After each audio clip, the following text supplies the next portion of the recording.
Welcome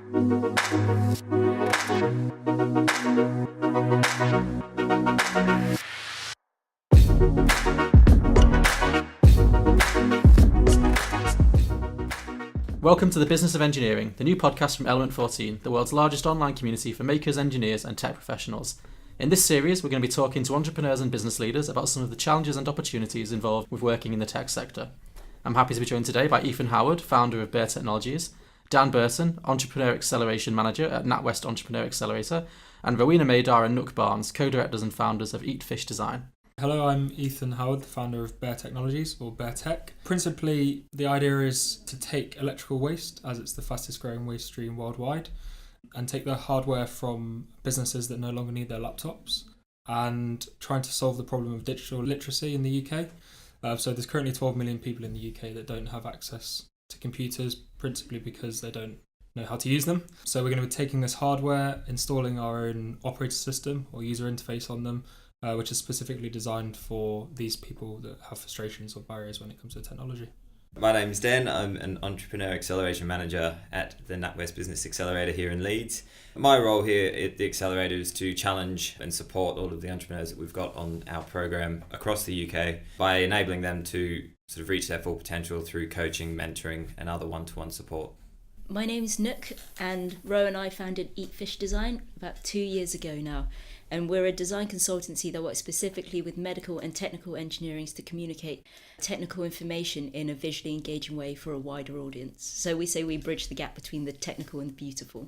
So Ethan, a lot of this series we're going to be talking a lot to kind of startup leaders, specifically in the tech sector. So you kind of fall most clearly into that market. So how long have you been involved with Bear Technologies now?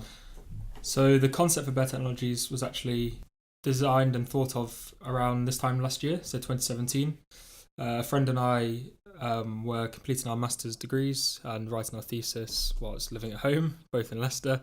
And instead of going to the pub, we decided we were going to enter a competition, use our free time to enter a competition, quite nerdy. And so the competition was with the Royal Society of Arts. And it was to try and solve societal problems. So two societal problems that we wanted to solve were one being electrical waste, or specifically office waste, like I mentioned earlier, and the other to do with learning throughout life. So the idea behind the competition was that people generally go to school, they learn, they might then go to university or college and carry on learning, and then you go into the workplace and then you get to retirement and you stop learning. The UK government and the Royal Society of Arts wanted to tackle this societal problem, so we tried to marry the two problems together, and that's how we came up with the idea for Bear Technologies. Okay, so I'm guessing this is your first kind of experience of running your own small business. Yeah, so I graduated in June from my master's degree, so that was in sustainable development. So it kind of covered economics, business, but also physical sciences, etc. So yeah, first time starting a business, so everything's pretty new to me.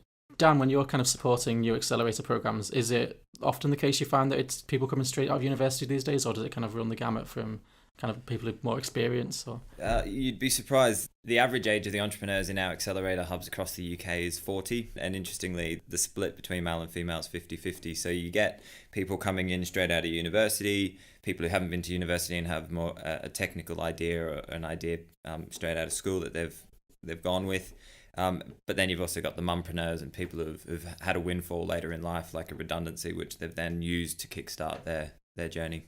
And obviously, I think it's quite an intimidating thing to kind of go into your own business because there's a lot less of a safety net when compared to entering a kind of a salaried job. Yeah. What kind of gave you the confidence to do that, and how did you manage that kind of just purely financially and personally for this first year or so that you've been running it? So the biggest decision to make when deciding whether to start the business was comparing myself to my friends. So a lot of them have either come out of university at the same time as me or a year or two before, all in quite steady careers, a strong income coming in now.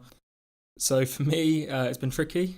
The last year, I started off just destroying the very little savings that I had from a placement that I did whilst doing my master's degree. And since then, I've just been working a part-time job. So I just have a job where I can work from home 2 days a week. Luckily, it's really flexible. So yeah, I've been doing that, and then all of my time is dedicated to the business outside of that. So yeah, it's not easy, but with the will and desire, I think people can do it. Is that something that comes up quite a lot of people having to support their startup initially with another stream of income for the first maybe year or so as it's kind of building up? Definitely, yeah, we see that a lot. Businesses, entrepreneurs having to work a second job in order to keep their families afloat, to keep themselves afloat whilst they develop the idea, do some customer discovery and validate some of the assumptions within the business model. And once they've got enough income, then there's a massive decision to be made, and it's not one to be taken lightly, is do I step out of my current role and safety net into the job full time? And we often find that that's further down the line once you're actually generating revenue, or you've received some sort of funding, either equity or grant funding, to help that transition into full-time entrepreneur life, which is quite daunting. Yeah. Is your product out there on the market right now? Is it actually generating revenue, or is it still kind of in the early stages? No, so I'm just moving from. I've just finished the research phase, so I didn't want to jump straight headfirst into a tech business without doing significant research. So the last 4 or so months have just been speaking to anybody who will speak to me. Now I'm in the development phase, so I'm designing the interface with my very limited design skills, and then transitioning from that into the coding phase, so when building the system. So no, not generating any income yet, probably towards the end of the year, hopefully anyway. And when your product is completed, what will it look like in terms of a package that you're going to sell? Is it primarily software or hardware driven, or a mix of the two? Yeah, so it's going to be a hybrid of the two. So we're taking the hardware from the businesses, deleting the operating system or the data that's currently on there, so there's no data confidentiality problems, and then installing our software on there. So then the end user will receive the laptop in the post with our software pre-installed on it, and they'll pay a affordable cost for the system, much more affordable than if you were to purchase a computer outright. Are you doing any active marketing for it? Yes, or are you not quite at that point yet? I've got a Facebook page, I've got social media pages. I'm doing as active as I'm able to do on my own. Luckily, through various partnerships that I've started to accrue over the last few months, I'm starting to get a little bit of PR around it. I won an award recently, which has given me some good PR. So I don't have anyone employed to do marketing, so I'm doing that myself. But I think that's pretty common for startups. I was going to say that seems to be something that all entrepreneurs have to do. You have to be a jack of all trades, and you're spinning plates all over the shop. One minute you're a marketer, the next minute you're doing HR processes, you're getting people on board, and then you might be sort of really deep into the development of something as well. So it's quite challenging to be able to manage all of those tasks in a given day or a given hour as an entrepreneur. Nook and Rowena, because you work more with marketing, entrepreneurs and startups, at what stage of the development process do you generally make contact or begin working with clients like Ethan? I think it can range from a long process, essentially. So we say sometimes when you're investing in the research and the development aspect of a product, you also need funding, and that is where PR is really useful when you're looking for investors and when you're looking for anyone to back you, and like crowdfunding. So it's never too early to start looking at marketing and PR work, but like Dan says, sometimes it's just investing in that. So if you don't have the resources to be allocating to marketing, you have to kind of do it yourself. But we encourage our clients to invest in that as soon as they can, really. I think it can be a struggle as well. Like if you're making a prototype, which can quite often be the case for sort of more tech and engineering based sort of companies, you may not actually have the resources to build a full prototype. So even to get the funding to build a prototype, you still need to get investment. So there's at that point you need to make sure you can share your vision in a way that they see it. Yeah. Mm-hmm. I guess as well, I haven't invested in any marketing financially, but I have been speaking to friends and family, etc., who are in marketing or PR and just trying to get some free marketing advice, which again I think is pretty common for startups, just trying to use the local resources to you as efficiently as possible. We talk about the concept of the 3 Fs when it comes to getting support and funding, which is friends, family, and founders. So once you've milked all of them for what they're worth, you can look elsewhere in the market. Yeah. And what advice do you guys give from a marketing perspective in terms of the kinds of funding to approach? Are there any that you feel work better than others that you would recommend above others? Or I think the challenge with funding is that there are so many options out there, and often you don't know what's out there. There's no simple place where you can go that pulls everything together, and it can depend on the problem that you're solving. It may open up different funding options that don't exist for other other startups. So it is very case specific, but the government and there's lots of European projects and programs that support startups. They know that they're the keystone of the economy going forward. So there is lots of support out there in terms of microfinance, small loans to get you off the ground, just to get you out there validating that model. Because once you've done that and you've got some traction, then it's far easier to get investment or loans down the line. So again, it's just reaching out into your network and asking anyone, and that's the beauty of an accelerator program. We've got those networks already sort of established. Another tip I'd probably say is, so Nook and I graduated from the University of Leeds, and it's such a big network and they're very supportive of small businesses. We're actually part of a program before this called Spark, and they got us some grant money. But we've worked with a lot of companies who've come out of the research from their master's projects at the university, and they've continued support.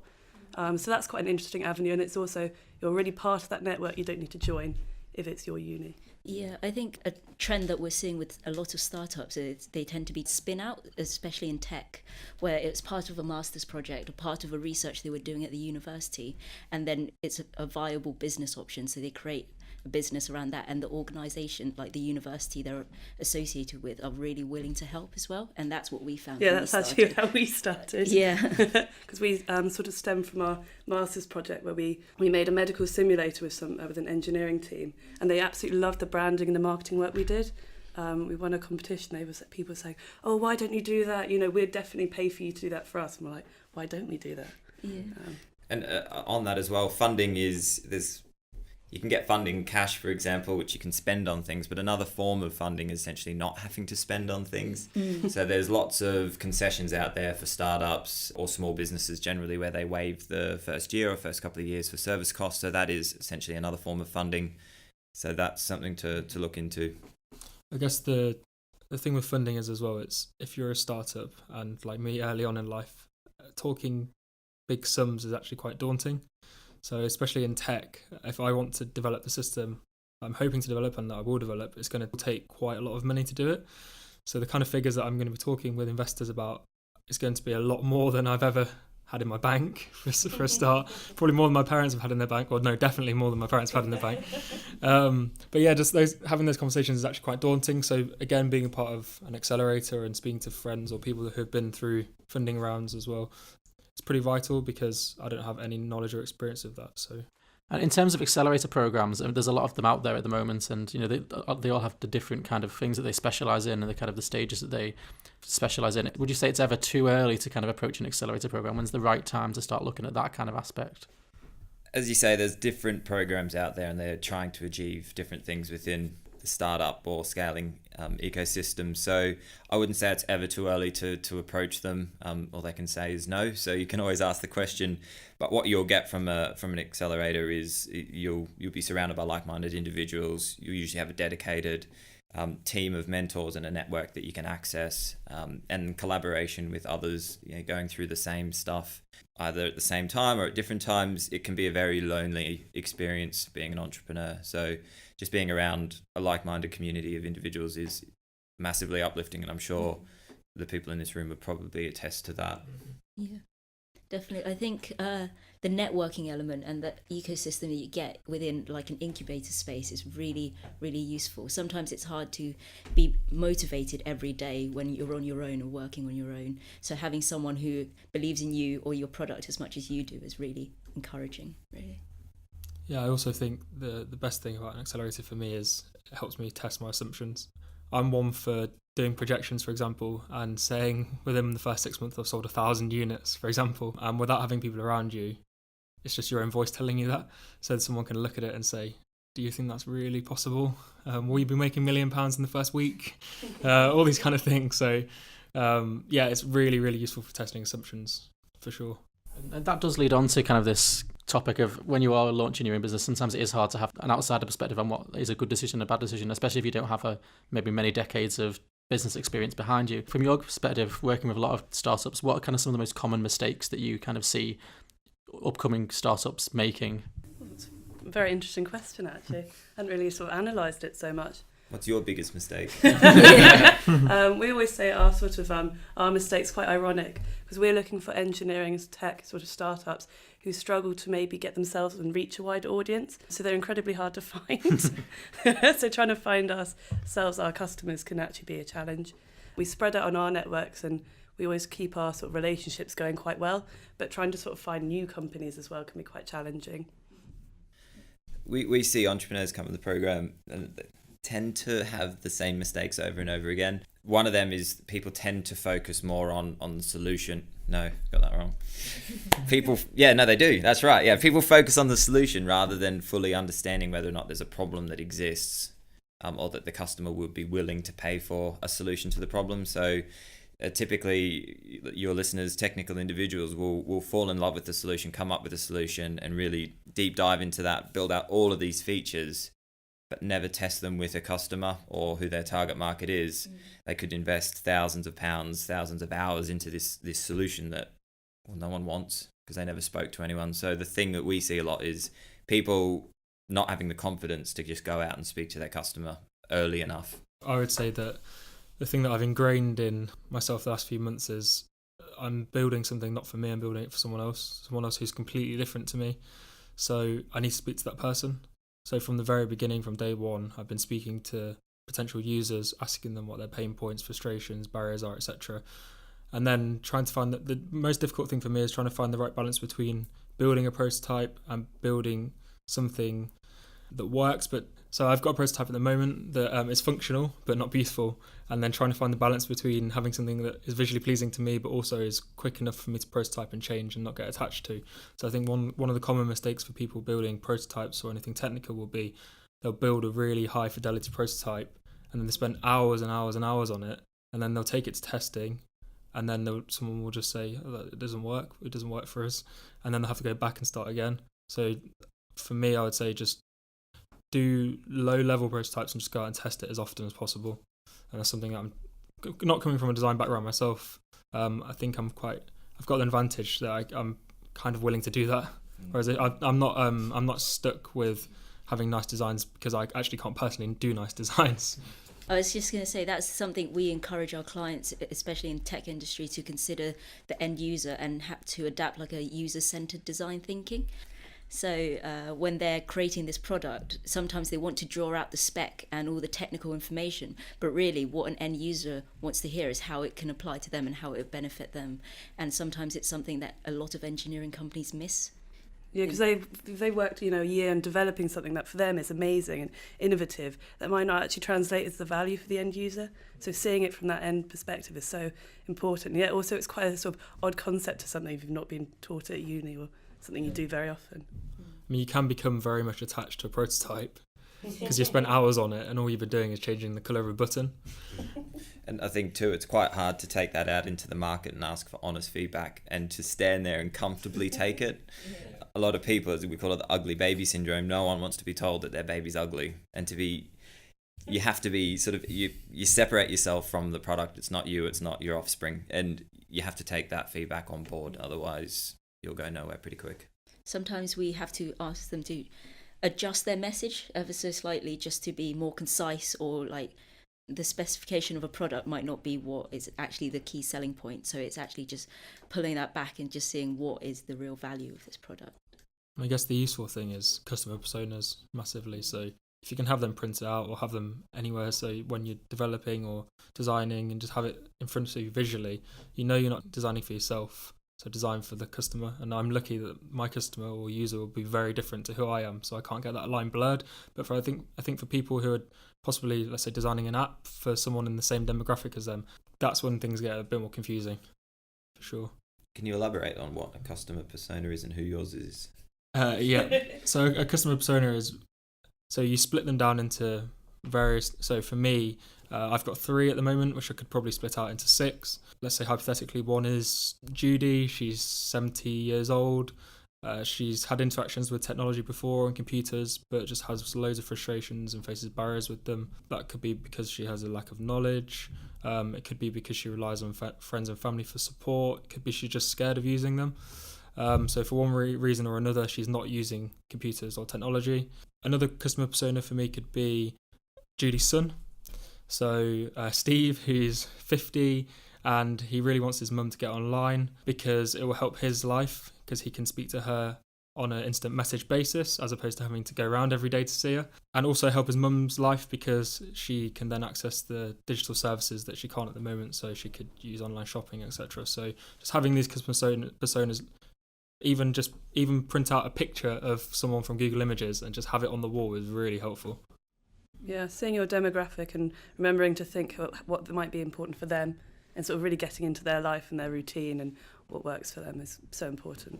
So I was going to, not only does the customer persona impact the solution that you're developing, it'll impact your messaging, your marketing, your branding. Everything should be driven by the people that will ultimately buy your service. And that applies to social enterprises as well, or charities. Ultimately there is an end user that you need to appeal to. Mm-hmm. And then just using the customer persona when I'm designing what the interface might look like, I'm actually physically trying to act how like that individual would be using it. So how would they interact with emails? How would they interact with video calling someone? And then seeing how they would interact with it, and then seeing how the next person would interact with it. And then you can find what the type of interaction should look like for a wider demographic. So how did you actually go about kind of defining those customer personas and then actually communicating with people who fit into those demographics? Mm-hmm. Yeah, so the Accelerator program has been great because I've met someone who has launched a charity that's to do with older people and people who face loneliness because they're older, and through that I've been able to access vast numbers of people to have conversations with, and from that I can then see pain points, problems, and start to correlate their demographic, and that's how I've started to build the user personas. But they're always moving, they're dynamic. I just have conversations all the time, whether I'm on the train, whether I'm getting a meal deal from the local supermarket, try and speak to anybody and then see if they have any pain points, the problems, etc. And then if I don't have a customer persona that's them on the wall, then maybe I need to have one. How has your product or what you're designing changed from that customer feedback? Yeah, so interestingly, with older people that don't know how to use computers or feel frustrated with the current computers they've got, when it comes to tech, they don't like things that are marketed to older people.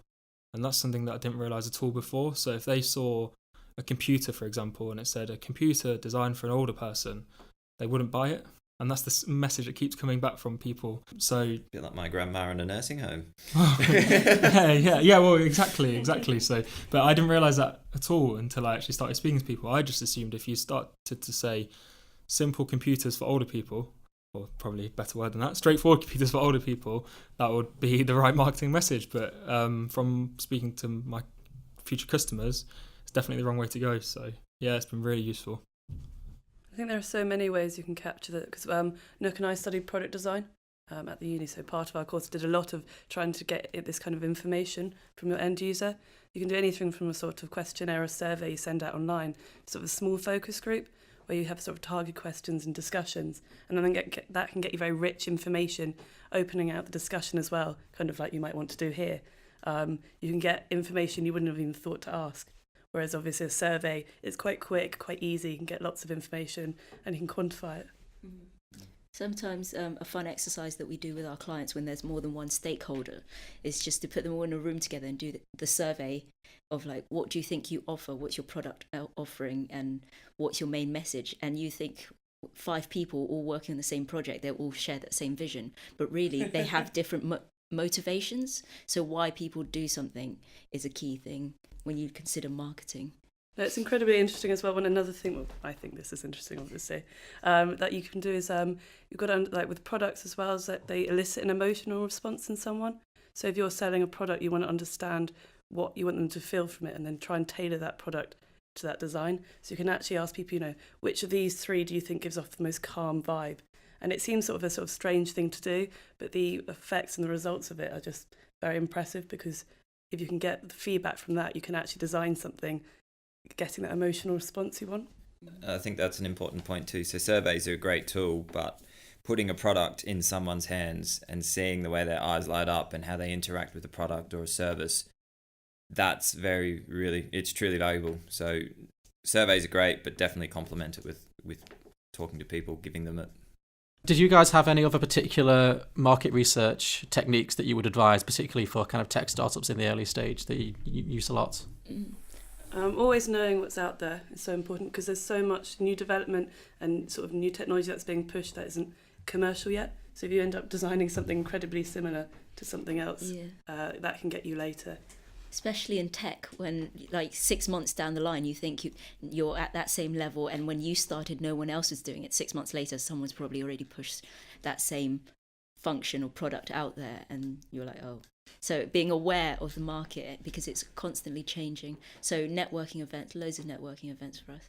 I think as an entrepreneur you're naturally inquisitive individuals, but just feed that curiosity. You can apply different concepts from vastly different industries and they come together, and just being aware of what's going on in different industries, that's when you can create sort of innovation within a separate industry. You see all sorts of crazy things happening across sectors. Recently there was a vending machine for homeless people where you can go and get food and provisions, but you can only do it if you're homeless, and that, I think that's a fantastic thing. But it's just, yeah, be aware of all sorts. I'm talking absolute rubbish, so you can edit this out. Yeah, I think collaboration in projects is what Dan was getting at. But I think with tech, once you have the function and the application there, the application can be applied to a lot of sectors and industries. So yeah, think beyond, oh, okay, so I've designed this for this market, but this is piece of technology, what it does, can that be applied to other markets? Sort of really open out your end user, maybe, give you more options. And there's a great website called Trend Watching, and they've got a daily news shot which comes out from their website, and they pick a trend from, or an innovation from around the world and share it with you. And they ask you a question right at the end, which is like, how could you apply this technology or whatever it is to your customer, or how could you solve this problem? And it's food for thought, and it comes through in the morning, so it's quite good to ponder. And I think Dan actually sent me or forwarded me one of those emails actually from Trend Watching, and it was Alibaba, the huge Chinese corporate, and they just developed a older friendly application for their e-commerce website. But I didn't read the article in detail. I just read the headline and panicked massively because I thought that they developed something similar to me. So then, had a massive panic, and then we went back and reread it. But yeah, it's always good to keep on top of everything else that's going on. And on that note, are there any other kind of websites or blogs or magazines or anything that you open up every day, or that you would recommend reading constantly to kind of stay on top of the market in terms of tech or in terms of... I regularly read the Government Digital Service, so they have a blog specifically to do with accessibility, and it's really, really, really good. So for whether it's design, so you're choosing typography, or whether it's to do with user interface or user experience, or to do with website design, anything actually that the government are involved in, they post blogs about it and how that affects the accessibility of the site. So they've actually mapped out how they went through the process of designing the gov.uk website. And just from that, you can glean so much really cool information that you wouldn't think they'd have out there. So yeah, I was reading the other day about the decision and the process they went through to choose the typography for the government website. And they said they went through thousands and thousands of different fonts, and then they eventually went back to the font that was used on the UK motorway signs. And they went back to the lady who designed that typography and got her to do a new version of it. Just all these kind of cool things, and to see the process that they went through to get that is... yeah, super interesting and really useful for me, actually. I think one of my favourites actually for like engineering and technical is Twitter. A lot of the big companies and smaller companies alike are using it. I think it's considered slightly more academic social media. And you will find a lot of big companies will be posting reports on trends that they're seeing in technology. So sort of gleaming these insights from these big companies who have the fund to do research and development and really know what's going to be happening in the market. It's a great space to find them, because they'll often be tweeting about a new blog they've written or a new report they've just sort of published. Yeah, if you just follow a certain hashtag or handle of the market leaders, it's just nice to see what they're up to, and it's a great way to keep up with current research. Yeah, because they're trying to show their expertise, which is part of their branding, to be the ones in the know. So they'll share with you what they know.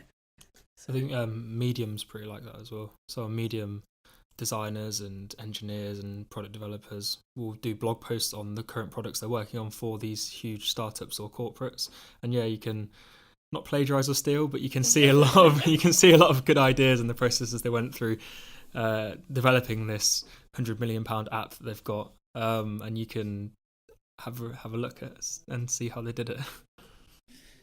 I would say avoid reading the news. It's a distraction. But I massive advocate of this trend watching website. Yeah, it's great. Just sort of makes you think outside the box a little. So at the moment, Ethan, I guess you're flying solo with this, but have you got aspirations to build a wider team? Is that something that's on the so actually the idea for Bear Tech was conceived with a friend. So he's slightly involved in it still because he has quite strong design skills, and that's not my strength. So he's still kind of involved. So let's say he's a part of the team, but not officially a part of the team. You're not paying him, basically. Oh, I'm not paying him. No. I'm not paying myself. So he's definitely not getting paid, if you hear this. Yeah, and then I've got a wider field of advisors. Luckily, I've got a friendship group who seem to be in really useful positions to me. So I've got a few friends who are UX designers for consulting agencies or for these big corporates. Some friends who have accountancy skills. One sat next to me. And yeah, so they're not officially a part of the team, but in the future I'd possibly like them to become.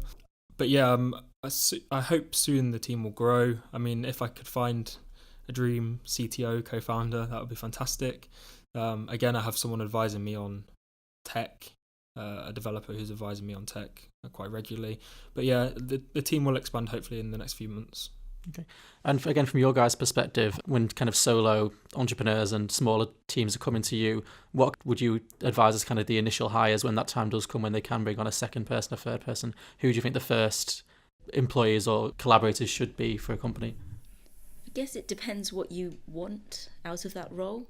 So for us, we're limited by taking on work. We're limited to just the two of us. So bringing on more people to do the legwork of a project was our main thing. So taking on interns and freelancers and everything else. But I think it just varies from company to company what you're looking for. Sometimes it could be in marketing and PR, and then sometimes it's to do the actual development of a product. But there are programs out there like Santander who offer you a 3-month intern. So like they half fund the project for you, or the intern for you. And IMechE as well. I think they, if you've got need of an intern in engineering, they can get you a free intern, which is quite a good scheme if you need someone to get the experience. I guess also it depends, like if you know what your skills are and what your skills are not, looking for someone maybe who can fill the role of the things that you're not so good at yourself.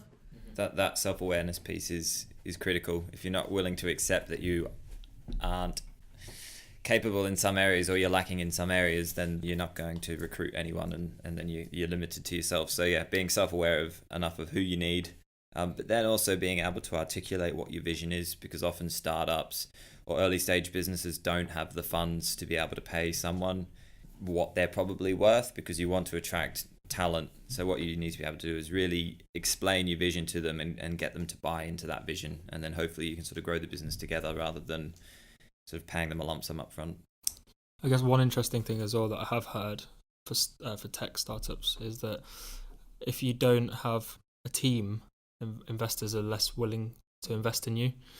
So it's a balancing act really. I've got to try and find someone that I'm happy to collaborate with and share my idea with and work with on a daily basis to try and seek investment, but I don't want to rush finding that person, and if I don't find that person, it's going to be harder for me to get investment. So it's catch-22 really.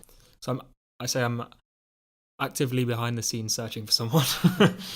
One of the things I'd say is probably one of the biggest pieces of advice we would give is before we started looking at a permanent role, we looked at a temporary role. Because, I mean, you might also be great at what you do, but you might not actually be very good at managing people. So understanding how your company can cope with a new employee is quite good to test the waters first by doing an internship. And then also I think it helps you define what you want in a role, because you may not realise it until you realise what you do or you don't want. I think you mentioned earlier, so if you were to have the resource to hire a second member of staff for your team, did you say it was a CTO would be your first priority, or? So I'd rather not hire a CTO. I'd rather find a co-founder who's a CTO. But yeah, if and when I receive the first big lump sum investment, I'll be hiring a contractor or developer who will come on board for 6 months to design the specifications that have been outlined by the advisor developer who I've got. So yeah, the first guy will or guy or girl will be a developer.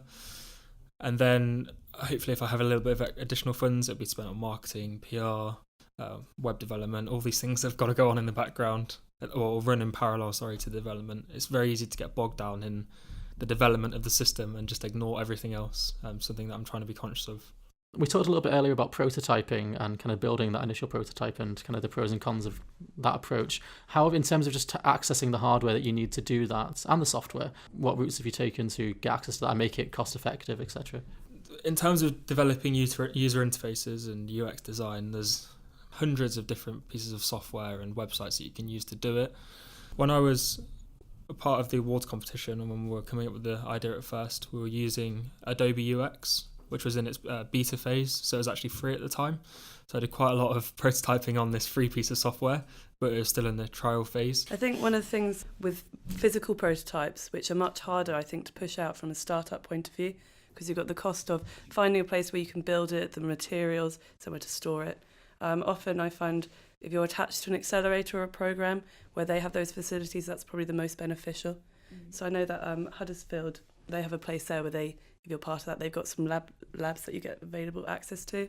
I've actually got a friend who's doing a tech startup in Bristol, and he's in an accelerator program specifically designed for tech startups. So he's actually got the facilities there to build it. But I think at such a small scale, unless you've got your own capital or any money of your own, it's going to be hard to access the kind of equipment you might need.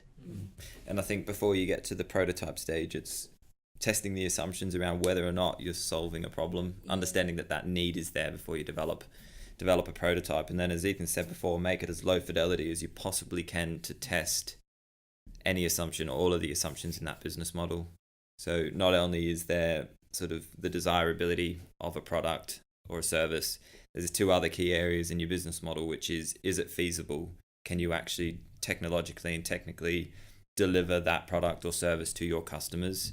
And the other part is it viable? So yeah, you might have a product that people want, you might be able to develop it and give them that value, but will you make any money? So you need to test all of those parts at the same time. Low fidelity can actually be just paper prototypes. So I have regularly used just A3 piece of paper with post-it notes and then just try to simulate what screens might look like. And then another low fidelity trial of these screens I've used is using PowerPoint. It sounds quite crude, but PowerPoint is really, really useful because it has all the aspect ratios built into it, and it's really user-friendly, and I've been using it for the last however many years, so I know how to get my way around it. So you can click through, make buttons as well. So it interacts like a sort of quite basic screen. Yeah. I guess you just have to be creative about it. Like I was going to say, PowerPoint is a good one because sometimes you have to familiarize yourself with the software first before you can create the framework. With PowerPoint, if all you're doing is looking at the user testing and how like the click-throughs and the mapping of buttons and everything else, it's a really good existing software that you can use. What I would say is in designing user interfaces, the go-to software is actually Mac-based. And having no cache like myself means I'm stuck with a Windows machine, which means I'm having to try and find pieces of software to do design on. So PowerPoint has been really, really helpful actually with that. You can always just prototype one critical piece of your product. So there's one element that you're a bit unsure about and you test that and that works, then it's probably going to be good from there on. Another term that we use interchangeably in the startup world for prototypes is an MVP, or a minimum viable product. So what is that simplest form of your product or service that you can go out and test with your customers? A lot of new businesses kind of fail in the first kind of year or so. It's generally the hardest part, many people say. So in terms of your kind of journey so far, what have been some of the biggest challenges or setbacks you've faced to date, and how have you kind of pushed through them and overcome them? Mm-hmm. I would say for me, which I'm sure is similar for other people, is measuring yourself against others. So like I mentioned earlier, I see my friends all with strong careers or they're in pretty good jobs now, and then seeing them being able to afford all the nice holidays or the trips or whatever it might be, and then myself not being in that position has been probably one of the biggest barriers actually. And the way around that is just to have the support network and talk to friends and family, and rely is probably the wrong word, but to use your resources around you. So that's one of the biggest barriers. What I would say as well is it can be a lonely place, especially when you're on your own. So being able to come to an accelerator has been not just useful for all the business and aspects of it, but just to get out of the house. So instead of just bouncing around the four walls of my flat constantly, I'm able to come into the accelerator and just talk to people. I love my girlfriend, but just seeing her every day for 2 weeks straight is intense. Yeah,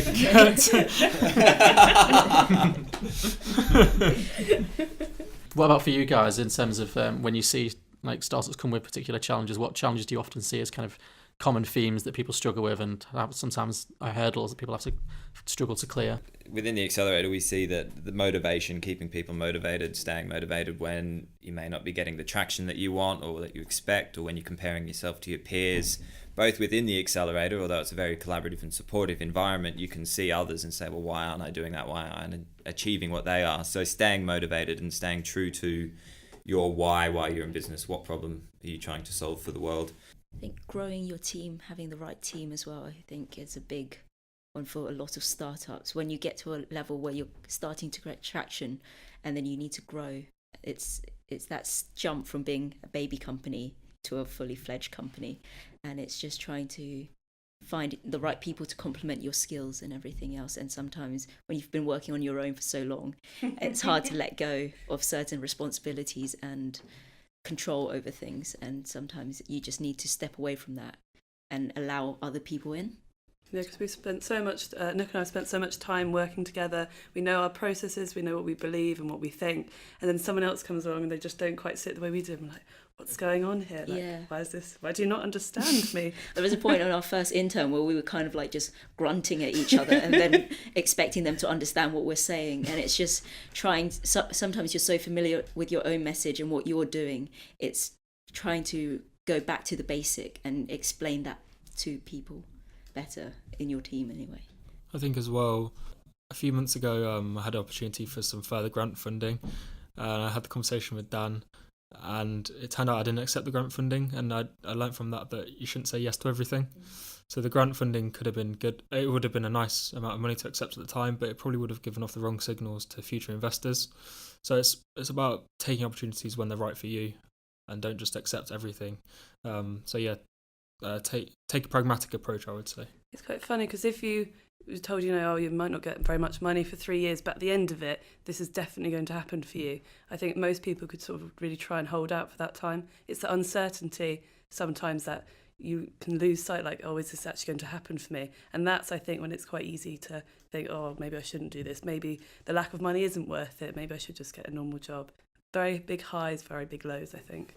And I think the other challenge that we see entrepreneurs battle with in their first year is typically if they are working part-time or doing other work to sort of subsidize themselves in the intervening period, is when do you make the jump into committing to the business full-time?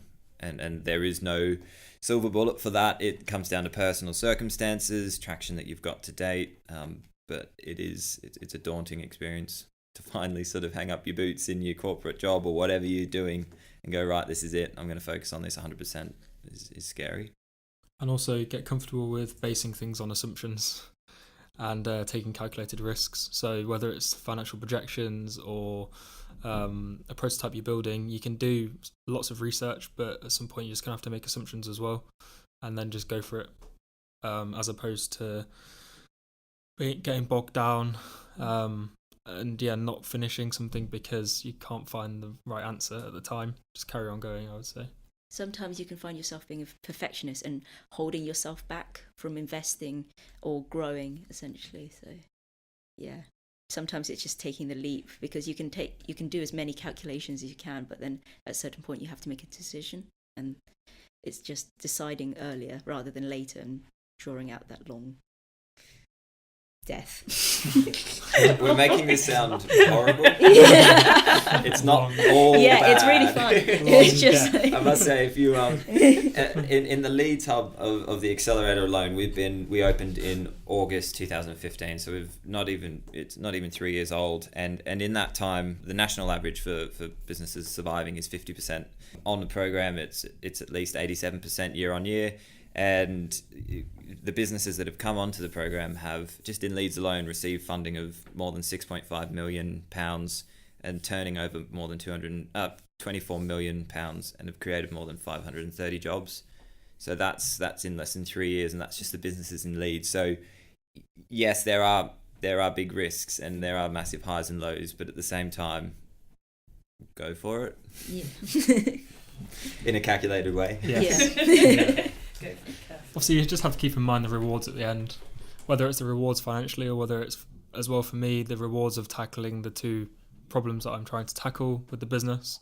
So yeah, financially, it would be nice if I'm rewarded at the end, but also if I can solve two of these huge pressing environmental societal problems, that's also a bigger picture approach that I have to take, and I'm trying to keep in mind every day.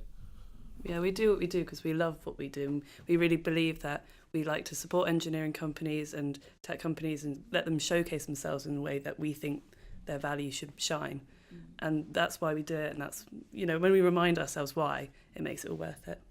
I think that's a very nice note to end on, really. We'll go back to the slow death rattle of being yourself. It is important to remind yourself why, but also to celebrate the wins along the way. It's quite easy to get drawn into your why in the future and just to be always focusing on where you're going and what you want to achieve. But it's really, really important to reflect on what you've achieved and just focus and celebrate those small wins. If you can't afford champagne, get Prosecco. If you can't do that, just go get a coffee. But treat yourself and celebrate those wins along the way. We've always celebrated our birthdays. As silly as it is, it's like we have a birthday party for our company and invite clients and everyone else because we want other people to share in the success in our journey, because it's a really fun journey. So it's just, we survived. Yeah, it's a great time to, exactly, just remind yourself how far you've come. Yeah. Because you can get so bogged down, you forget how much you've progressed in a year. And seeing that can sort of give you more like, well, if I can do that much in a year, where am I going to be in a year's time? This has been the inaugural Business of Engineering podcast. If you've enjoyed the show, please do come to element14.com, where you'll find an enormous community of online engineers and makers and tech enthusiasts who will be happy to share in your ideas and feedback on them, etc. We do a lot of design projects. We'd work a lot with suppliers and big component companies and industry leaders and thought leaders across the world. It's a great company. Very quickly, if people are interested in hearing more about you, how can they find you? Yep, so this is Ethan.